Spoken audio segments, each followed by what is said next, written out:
क्या आपने कभी सोचा है कि जब हम किसी स्ट्रीट फाइट के सिचुएशन में फंस जाते हैं तो अचानक हमारी बॉडी ऐसे रिएक्ट करती है जैसे हम घबरा गए हों या डर गए हों। कई बार बिना किसी वजह के हमारी आंखों में आंसू आ जाते हैं और हम खुद को शांत नहीं रख पाते। ऐसा क्यों होता है? इस वीडियो में मैं आपको बताने वाला हूँ कि हमारा शरीर ऐसा क्यों करता है और ऐसे सिचुएशन में कैसे अपने आप को कंट्रोल किया जा सकता है। इसके अलावा मैं आपको कुछ बेहद असरदार मूव्स सिखाऊंगा जो मैंने बॉक्सिंग, किक बॉक्सिंग और मुआ थाई जैसे आर्ट से लिए हैं। ये मूव्स इतने आसान है कि कोई भी इन्हें आसानी से सीख सकता है। ये टेक्निक खास तौर पर स्ट्रीट फाइट्स के लिए परफेक्ट है और मैं आपको ये भी सिखाऊंगा कि कैसे अपने आप को सेफ रखा जाए। तो वीडियो को आखिर तक देखना क्योंकि आगे मैं आपको आसान लेकिन बहुत डेडली मूव्स सिखाने वाला हूँ जिसे बिगिनर्स आसानी से सीख के अपने अपोनेंट को हरा सकते हैं।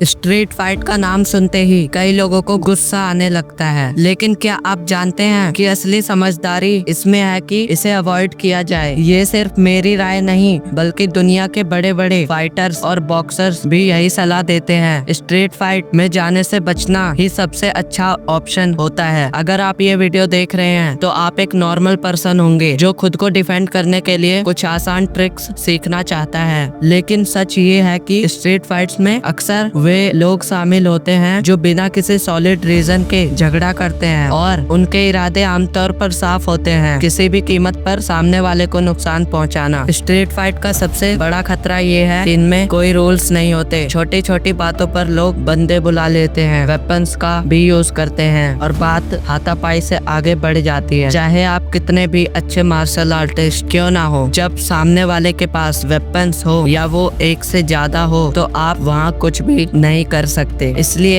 मेरा सजेशन ये है कि अगर कभी ऐसी सिचुएशन पैदा हो तो ईगो पर काबू रखो और लड़ाई को जितना हो सके अवॉइड करने की कोशिश करो। एक सॉरी कहकर वहाँ से निकल जाना बेस्ट डिसीजन हो सकता है। अगर आप सॉरी बोलकर निकल जाते हो तो अगले दिन आप शायद उसका चेहरा भी याद नहीं रखोगे जिसके साथ आपकी लड़ाई हुई थी। लेकिन अगर कभी ऐसा हो कि कोई आपको बार बार परेशान कर रहा है, सिचुएशन ऐसी बन जाए कि सेल्फ डिफेंस के अलावा कोई रास्ता ना बचे, उस टाइम आपको इन मूव्स का यूज करना है जो मैं बताने वाला हूँ। तो सबसे पहले पंचेस के बारे में बात कर लेते हैं। स्ट्रीट फाइट में बेसिक पंच जैसे जैब, हुक और क्रॉस का मास्टर होना बहुत इम्पोर्टेंट है। ये बेसिक पंचेस हैं, लेकिन अगर इन्हें अच्छे से सीखा जाए तो ये बहुत इफेक्टिव हो सकते हैं। यही वो पंचेस हैं जिनसे आप अपने अपोनेंट को नॉकआउट कर सकते हो। फाइट में सिर्फ पंचेस ही नहीं, किक्स की प्रैक्टिस करना इम्पोर्टेंट है। हालांकि आपको ज्यादा किक्स सीखने की जरूरत नहीं, बस कुछ 2 या 3 किक्स की प्रैक्टिस करें। इन किक्स से आप फाइट में काफी जल्दी अपने अपोनेंट को हरा सकते हैं। फर्स्ट साइड किक, ये किक कराटे में सिखाई जाती है और सीखने में भी काफी आसान है। इसे सही तरीके से इस्तेमाल करने पर आप अपोनेंट को अपने आप से दूर रख सकते हैं। सेकंड, राउंड हाउस किक, ये किक काफी तगड़ी है और सही जगह पर लगने से आपके अपोनेंट को नॉकआउट कर सकती है। थर्ड, स्पिनिंग हुक किक, ये किक बहुत डेंजरस है। अगर सही तरीके से की जाए तो काफी इफेक्टिव होती है। अब क्वेश्चन ये आता है कि फाइट के दौरान आंसू क्यों आते हैं? फाइट करते टाइम बहुत लोगों की आंखों से आंसू आ जाते हैं, लेकिन ये कोई बड़ी बात नहीं। दरअसल इसका एक साइंटिफिक रीजन है। जब हम किसी से फाइट करते हैं तो हमारा ब्रेन डरने लगता है क्योंकि लड़ाई एक सीरियस इशू है। इसी वजह से आपके आंखों से आंसू आते हैं। अगर आप इस वीडियो को यहाँ तक देख रहे हैं तो आप उन 1% लोगों में हैं जो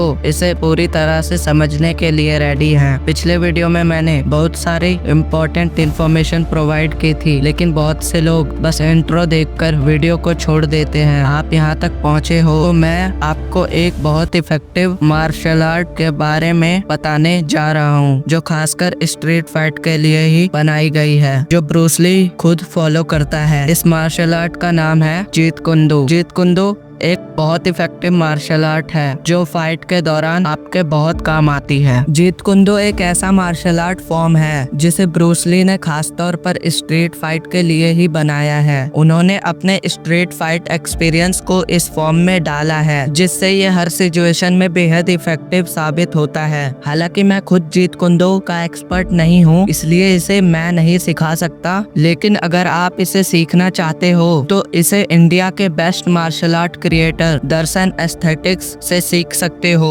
अब तक जो भी मूव्स मैंने इस वीडियो में आपको बताए हैं उन पर कम से कम 30 दिनों तक प्रैक्टिस करना, लेकिन एक बात हमेशा याद रखना, स्ट्रीट फाइट को अवॉइड करना ही सबसे बेस्ट डिसीजन है। और हाँ, अगर आपको इस वीडियो की जानकारी अच्छी लगी हो तो चैनल को सब्सक्राइब जरूर करना। एक छोटे क्रिएटर की मेहनत को सपोर्ट करना आपकी हेल्प से ही मुमकिन है। कमेंट करके जरूर बताना कि आप अपनी फिजिकल स्ट्रेंथ को इम्प्रूव करने के लिए कितने डेडिकेटेड हो।